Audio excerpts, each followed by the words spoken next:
Okay. I have come up with my top 10 tips and tricks for building a healthy life after coming out of abuse and freeing yourself from negativity and escalated drama in your life. So, abuse can feel like it's just like a tornado has been ripping through you and your world for years. And when you finally say no, you said, no, I'm done.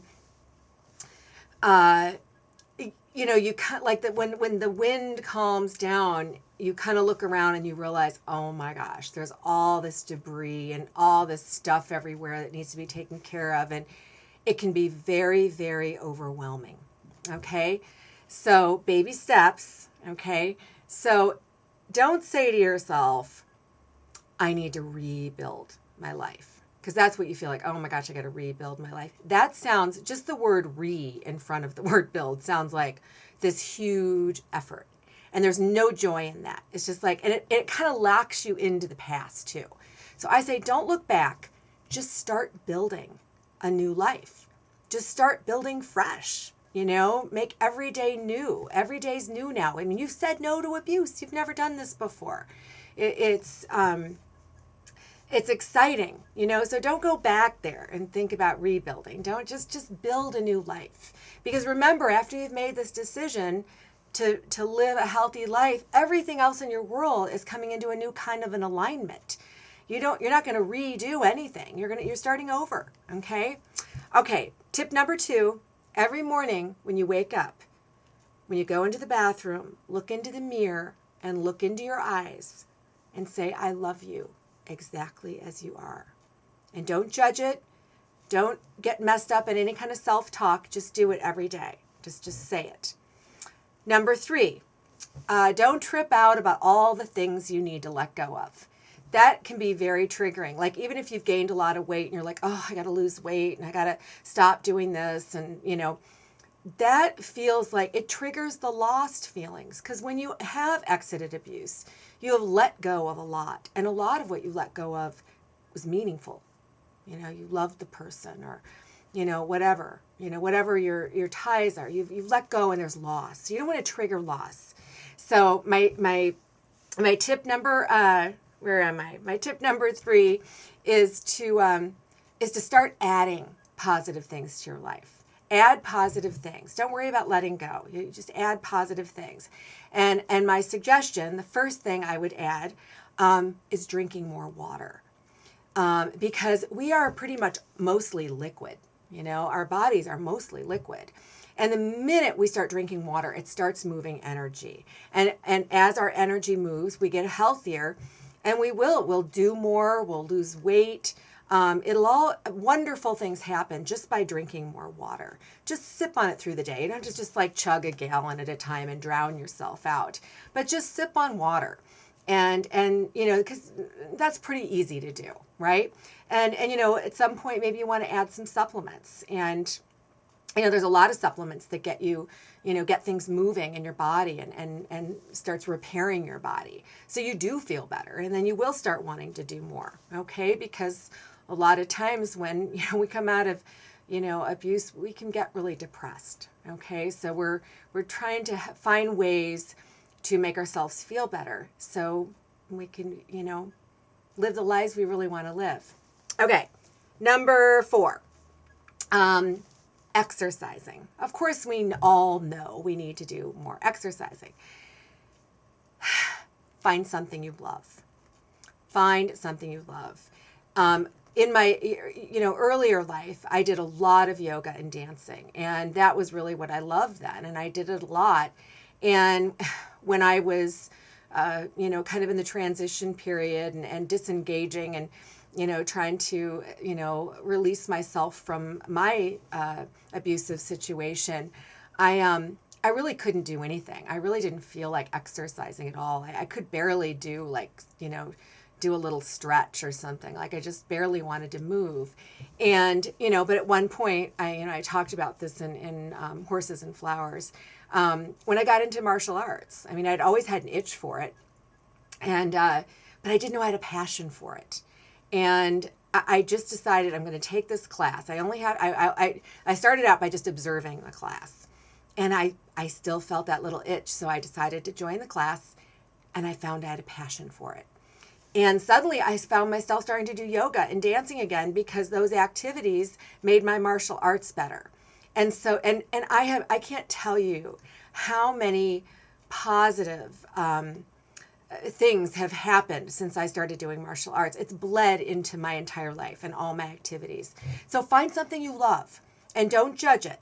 Let's say you want to do some polka dancing, or it doesn't matter what it is. It can sound very far-fetched, but try it, don't just tell yourself, oh, I've got to go to the gym and do all these repetitions. If that sounds heavy and boring, it's going to be heavy and boring. You've got to find something that perks you up. And, if there's other things you need to do to get your body in better shape to do what you love, you'll do it. Okay? So find something you love and a way to move your body that's enjoyable. Number 5, mascara and lip gloss. Doesn't take much of an effort, and it will really elevate your mood. Okay? Even a little eyeliner can be, if you've got a little, you can even make a little more of an effort. Okay? It'll really make you feel better about yourself. Number 6, a cute haircut. You may feel really dragged down, and depression can drag you down. Get yourself a haircut. Find someone that can cut your hair. I used to live in San Francisco, and a haircut was like obscenely expensive. And I just thought that's what a haircut was. And, at one point I moved to a smaller town, and it's amazing. I do not spend much on my hair, and it's incredible. I love my haircut. I had a cute haircut, and it makes you feel better. Color your hair. If you're getting gray and it's kind of dragging you down, go to the store. Just get a box of color, and try something different. It will perk you up. It'll make you feel 1,000 times better. Okay, so cute haircut and color. 7, clothes, dressing yourself.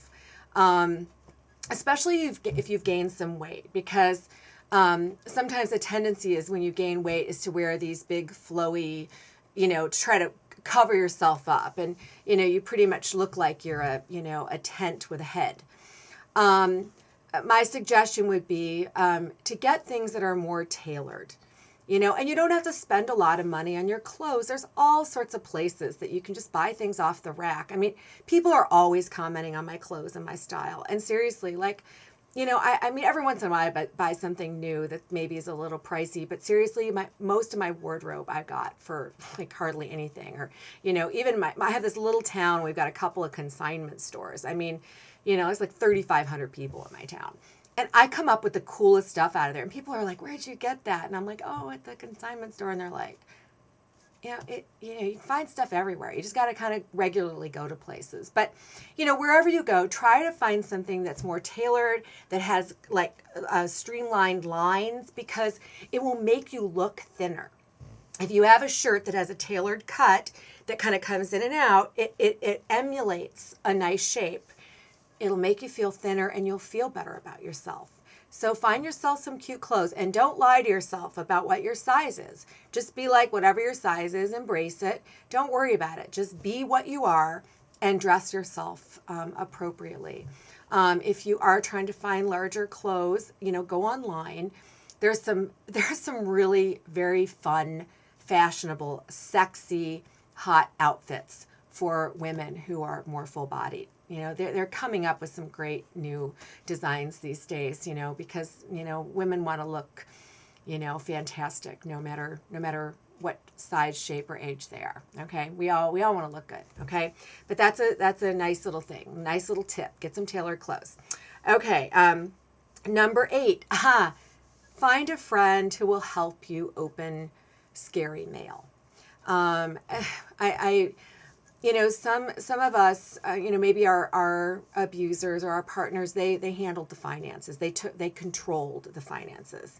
And a lot of us let them do that. But, sometimes one of the hardest things is to start learning how to manage your own money and how to take care of money. And so I know for me, I used to be scared of the mail, because I'd be like, oh my gosh, another bill. What's the bill going to be? How am I going to pay the bill? and have a friend, get on the phone with you and say, I have scary mail, and then open it together. And I have a friend who's wonderful, and she's also really good at math and managing her own finances, and she has helped me so much to learn how to face my finances and how to manage my finances. And so find a friend who will help you open the scary mail, and even someone who can help you. I had other friends tell me they could help me, that they were good at managing finances, and they helped me too. So, but I was very scared at first. I felt really overwhelmed. And so anyway, have a friend, hold your hand when you're opening scary mail. Number 9, look at your day as several tiny rituals, okay? Because sometimes you'll wake up and you see the day and it's like, it just looks like this huge mountain, and you can't, it's like not even one step feels like too much. You're just like, oh my gosh, how am I going to get up this mountain? So anyway, break it up into little pieces. So, it would be like just getting out of bed could be one of your rituals. Going to the bathroom is a ritual. Taking a shower is a ritual.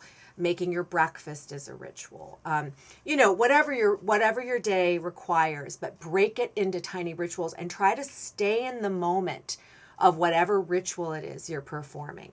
Because those little tiny rituals and those little steps build our self-confidence and our courage. So, some people may think like that is oh my gosh, that seems like the smallest thing to just open your mail, or, oh, you're going to take your shower. But you know what? When you are coming out and you are depressed and overwhelmed, seriously, it's a miracle. Most of us get out of bed, and it's, a triple miracle that we can even, we can actually build our lives and become happy, healthy people. Okay. Number 10, nourish your friendships and make sure you're in some kind of support group. Really nourish your support system, your friends, your support group. You probably have a therapist. Hopefully you have a therapist. There can be online support groups, some domestic violence shelters, that a lot of them have support groups.